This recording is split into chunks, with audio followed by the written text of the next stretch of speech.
আপনি ফোন করছিলেন? এদিকে আসুন। কতবার ফোন করেছেন? অনেকবার করেছি দাদা। কেন এতবার ফোন করেছেন কেন? একটা অসহায় পরিবারের পাশে তুমি দাঁড়াতে পারবে। আচ্ছা, তুমি সলভটা ওদের করতে পারবে। আমি সলভ করতে পারবো? আচ্ছা, তুমি ছাড়া কেন? কেউ পারবে না। আমার ভিডিও দেখেছেন আগে? আমার ভিডিও অনেক প্রচুর দেখেছি। আচ্ছা আচ্ছা, থ্যাংক ইউ। এই বাড়ি? একটু চলুন চলুন চলুন।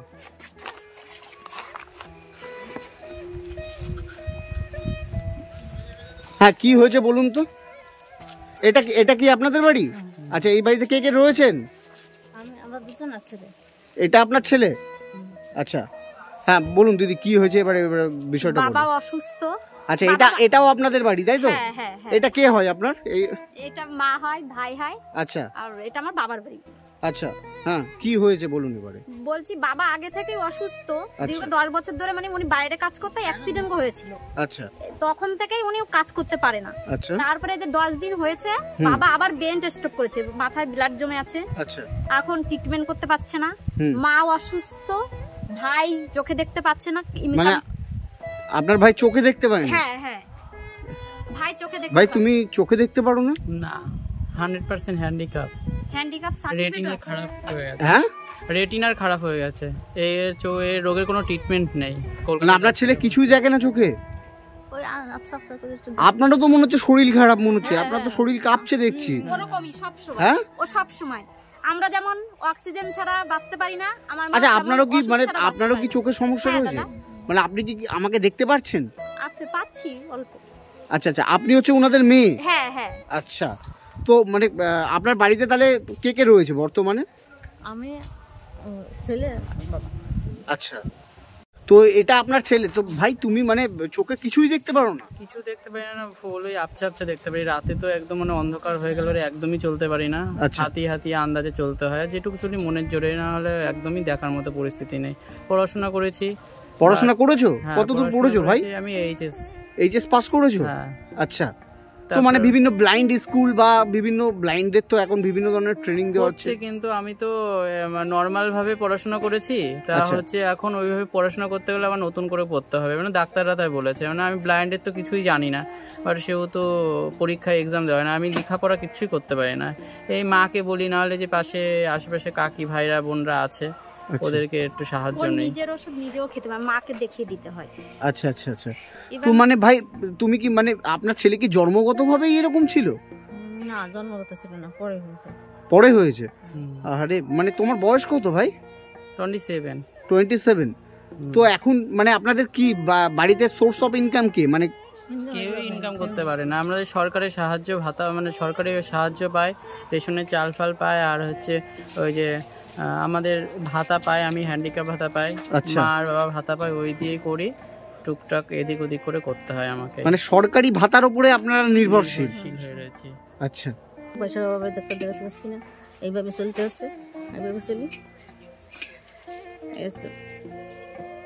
মানে বাড়িতে তিনটে মানুষই অসুস্থ? হ্যাঁ, আমরা তিনজনই অসুস্থ। আর ভাই তো মানে একদমই, তুমি কি বলবো, মানে কিছু বলার নেই। না, কোথাও বলার নেই গো, পাচ্ছি না, আমি মেনটেন করতে পারছি না এইভাবে। এই হেল্প করার মতো দাদা কেউ নেই। মা বাবাকে কি করে বাঁচাবো, আমি কি করে বাঁচবো, আমাকে দেখার মতো কেউ নেই গো। ওর জন্য বাবা ব্রেন স্ট্রোক করে পড়ে আছে। আমার যেটুক ক্ষমতা সেইটুক নিয়ে, আমার বন্ধুদের কাছ থেকে হেল্প নিয়ে আমি ডাক্তার দেখিয়েছি। এখন ওষুধও বন্ধ হয়ে গেছে, ওষুধও খাওয়াতে পারছি না দাদা। মানে মাও কাঁদছে। কাঁদবেন না আপনি, প্লিজ কাঁদবেন না। মানে আমার নিজের খুব কষ্ট লাগছে সত্যি, কতটা অসহায় এই পরিবার, যে মানে এই ইয়াং ছেলে। তোমার নামটা কি বাবু? ভাই মন্ডল। ভেতরে রয়েছে উনি মানে এই বাড়িতে? হ্যাঁ, পয়সার অভাবে ফিজিওথেরাপিটাও করাতে পারছে না। মানে এই ঘরের মধ্যেই তোমরা তিনজন থাকুন? হ্যাঁ, এখানে থাকি, রান্নাঘরে থাকি। রান্নাঘরে থাকেন? রান্নাঘরে থাকি রাতের বেলা? হ্যাঁ, পাটি বিছিয়ে রান্নাঘরে থাকি। এই পাটি মানে পাশে যে রান্নাঘরটা, রান্নাঘরটা ওই ঘরে থাকেন? কে থাকেন ওই ঘরে? ওই ছেলে আর আমি থাকি। আর বাবার কি হয়েছে? ব্রেন স্ট্রোক করেছে। ওনার চিকিৎসা হচ্ছে সঠিকভাবে? চিকিৎসা হচ্ছে না, আমি এখন ওষুধ খাওয়াতে পারছি না। বললাম দাদা, আমি আমার বন্ধুদের কাছ থেকে ধার দেনা করে আমি ওনাকে যেটুকু পেরেছি সেইটুকু আমি দিয়ে ট্রিটমেন্ট করেছি। এখন ওনার ওষুধও বন্ধ হয়ে গেছে। আমি করাতে পারছি না। ফিজিওথেরাপি না হলে আর আমাদের তো ক্ষমতা নেই যে ফিজিওথেরাপি রেগুলার, তাও রেগুলার আসে, অনেক কষ্ট করে আমি তাকে বুঝিয়ে শুনিয়ে টাকা দিই, আর দিতেও পারবো না হয়তো। ওনাকে উঠে না দাঁড় করাতে পারলে পরে আমি তো কে দেখবে, কে টানবে এইভাবে। উনি এখন তাও একটু একটু হাঁটতে পারে, বসতে পারে না এখনো। বসে যে উঠে উপরে উঠবে তা ওনার ক্ষমতা নেই। ফিজিওথেরাপির কত টাকা? ফিজিওথেরাপি 300 টাকা করে নেয়। 300 টাকা করে? সে টাকাটা কোথা থেকে আসছে? সেটা কথা বললাম না, আমার বন্ধুদের কাছে আমি সাহায্য নিয়েছিলাম, হেল্প নিয়েছিলাম, মানে সেইভাবেই চলছে। চলছে। কিন্তু এটা কতদিন চলবে? ওটাই তো কথা, চলছে না আসলে। তো আমাদের যতদিন ওই দাদাকে বলেছি তুমি আমার বাবাকে একটু উঠিয়ে দাঁড় করাও, বসতে যেন পরে ওনার নিজেরটুকু নিজের করে খেতে পারে সেইটুক করে দাও কোনো রকম ভাবে। মানে কতটা অসহায় দেখতে পাচ্ছেন যে এই হচ্ছে ওনার বাবা শুয়ে রয়েছে, মানে প্রপারলি এখনো কোনো রকম কোনো চিকিৎসা হচ্ছে না, আর হবেই বা কিভাবে? অর্থের প্রয়োজন তো। হ্যাঁ, পয়সার জন্য আমি আর দেখাতে পারছি না। আমি এইভাবে আমি অনেক কাজের চেষ্টা করি গো দাদা, কিন্তু ওকে কাজে নেয় না, কেউ কাজে নেয় না, কাজে নেয় না রে। মানে আমি দেখতে পাই না, মাকে জিজ্ঞাসা করি, আমি আন্দাজে আন্দাজে চলতে হয়। এমনই একটা ভগবান দাদা রোগ দিয়েছে, এই রোগের কোনো ট্রিটমেন্ট নেই। কলকাতার ডাক্তাররা, আমার বাবার তো সামর্থ্য নেই, বাবা 10-12 বছর আগে এরকম অসুস্থ হয়ে পড়ে আছে। আগে অ্যাক্সিডেন্ট করেছিল, তারপরে ইলেকট্রিকে ধরেছে, এই আবার স্ট্রোক করলো, স্ট্রোক করে এই পর্যন্তই আছে দাদা। তারপর আর করবে কি করে? বাবা কি করতো আগে? সেন্টারিং কাজ করতো, ওখানে সাইড থেকে পড়ে গিয়ে মাথায় আঘাত লেগেছিল। মাথায় আঘাত লাগার পর থেকে ওনার মানে স্মৃতিশক্তিটা একটু কমে গেছে। তারপরে কোনো রকম চিকিৎসা করে তারপরে হচ্ছে ওনাকে সুস্থ মস্ত করলাম। তারপরে ডাক্তার বলে দিয়েছিল এনে আর কোনো কাজ করার সামর্থ্য নেই, হবেও না কখনো। আপনি কাঁদবেন না, আপনি কাঁদছেন কেন এইভাবে? কষ্ট হচ্ছে তাই। হ্যাঁ, কষ্ট হচ্ছে তাই। আমার মার এমন অবস্থা জানো তো, ওষুধ খেলে। আপনি কাঁদবেন না এইভাবে, প্লিজ কাঁদবেন না। আপনি আমার মায়েরই মতো, আপনি এইভাবে কাঁদবেন না, আমার ভীষণ খারাপ লাগছে। হ্যাঁ ভাই, জানো তো অসুস্থ, এমন একটা রোগ, উনি ওষুধ খেলেও জ্বালা, না খেলেও জ্বালা। এই ওষুধ খেলে পরে এরকম যে ইলেকট্রিক ঝোলাচ্ছে, এর থেকে দ্বিগুণ ঝোলায়, মানে কি কড়াইও পড়ে আসে এরকম কিছু কিছু সময়।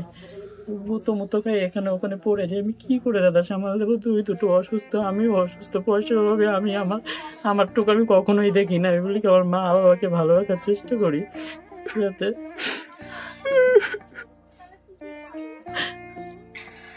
আমি এখন বাঁচি পুরো দাদা, আমি পুরো বাঁচি এখন। মুখের দিকে মা, আমার মুখের দিকে বাঁচি। তারপরে আমার প্রিয় আমাদের বাসা হচ্ছে যে একে কেঁদে আসবে, বলে না আমাকে কেঁদে। আমি তোমাদের ভিডিও করতে যে আমি নিজেই কেঁদে ফেললাম, মানে কত কষ্ট এনাদের। আমার এখন সব থেকে প্রিয় বলতে আমার দুটো ছেলে মেয়ে আছে, মানে আমার দিদির ছেলে মেয়ে, ওদের আশায় আমার এখন বাঁচতে হবে। কিন্তু দেখার মতো কেউ নেই আমার, ভালো কোনো রিলেটিভ নাই এই দিদিরা ছাড়া। সর্দিটাও একটু আমাদের প্রচুর টেনেছে, কিন্তু তার এত প্রবলেম, ছোট একটা বাচ্চা, তার স্বামীর অসুস্থ এখন, আর সে আর হেল্প করতে পারে না। আর বড়টা চাই দেব পারে না দাদা। আপনি কাঁদবেন না। আর কি বলবো, মানে আমি নিজেই, আমার চোখ থেকে জল বেরিয়ে আসলো এই পরিবারটার দৃশ্য দেখতে দেখতে। আমার নিজের চোখের দিয়ে জল চলে এসছে। যাই হোক, মানে ওনার তো চিকিৎসার প্রয়োজনই।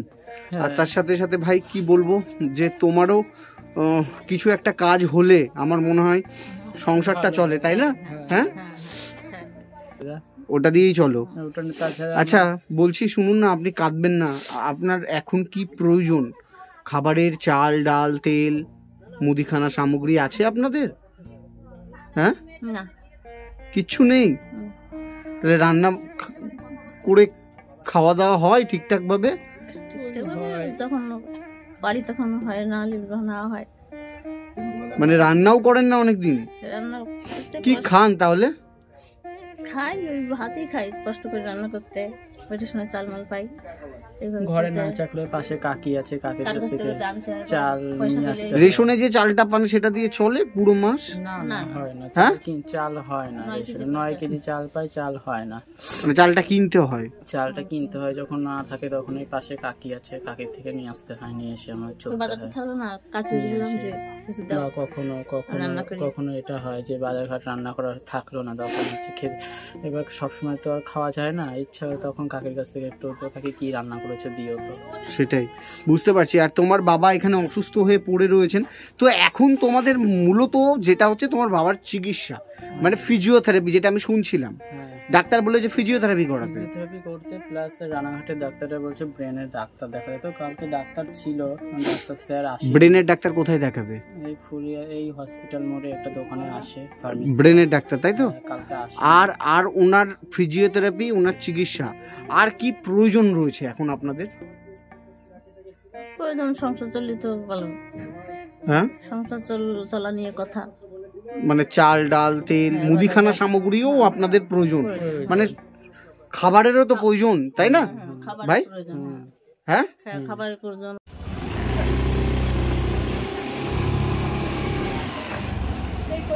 ভাই তুমি সাইকেল চালাতে পারো? মনের জোরে চালায়, এখন অসুবিধা হয় খুবই। মানে এই সাইকেল চালাতে পারবে তুমি? হ্যাঁ, চালাও তো দেখি।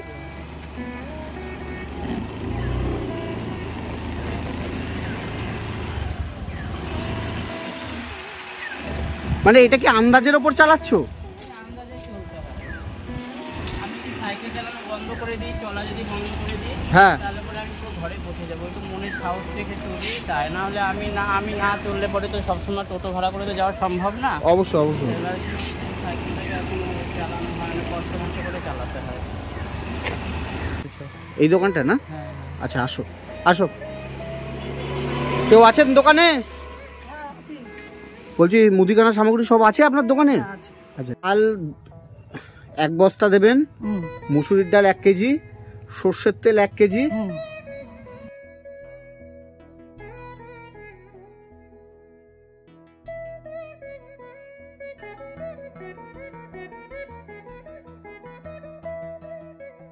সব ঠিকঠাক দিয়েছো তো?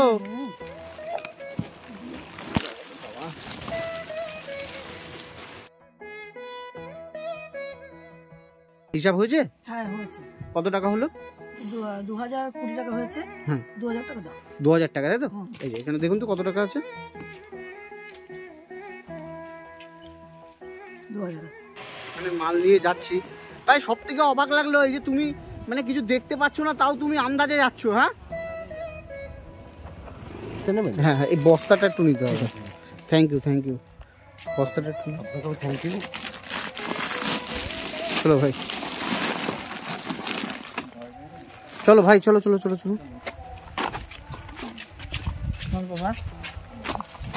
চলো, হ্যাঁ এখানে রান্না করে রেখে দিন নাকি?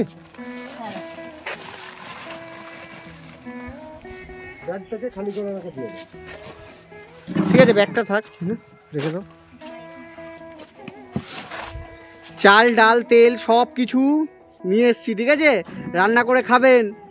হ্যাঁ, খুশি তো ভাই? তাহলে ওগুলো করো। আর তোমার আর কি প্রয়োজন আছে? এগুলোই আপাতত থাক, ঠিক আছে। আর বাবার যদি ট্রিটমেন্টের একটু ব্যবস্থা করতে পারতাম। ট্রিটমেন্টের ফিজিওথেরাপি দরকার, তাই তো? মেইনলি এখন আমার দরকার। আচ্ছা, তো আমি এখানে কিছু টাকা দিলাম, এখানে ধরো। এখানে বেশি দিইনি, আমি 2000 টাকা মতন দিলাম, ঠিক আছে? আমি ফিজিওথেরাপিস্ট যাতে একদম সম্পূর্ণ ফ্রিতে করে তার ব্যবস্থা আমি করছি, ঠিক আছে? ঠিক আছে, হ্যাঁ, আর এই টাকাটা দিয়ে অন্তত তোমার মাকে আগে ডাক্তার দেখাও, ঠিক আছে? ঠিক আছে, বুঝতে পেরেছো? ঠিক আছে। আপনি ডাক্তার দেখাবেন আগে। হ্যাঁ, আপনি তো একদম বিনা চিকিৎসায় রয়েছেন, নার্ভের প্রবলেম রয়েছে, যে কোনো সময় তো আপনার সমস্যা হতে পারে, তাই না? আপনি আগে ডাক্তার দেখাবেন, ঠিক আছে? আর ভাই, আমার ফোন নাম্বারটা তুমি নিয়ে নেবে, ওষুধের যদি কোনো প্রয়োজন হয় আমাকে ফোন করবে, ঠিক আছে? এই টাকাটা দিলাম, এই টাকাটা দিয়ে আগে ডাক্তার দেখাবে, ঠিক আছে? কালকেই বা আজকেই ডাক্তার দেখিয়ে দেবে মাকে। হ্যাঁ, ঠিক আছে, ভালো থেকো, আবার আসবো আমি, ঠিক আছে? ভালো থাকবেন, আসছি, টাটা। হ্যাঁ, টাটা।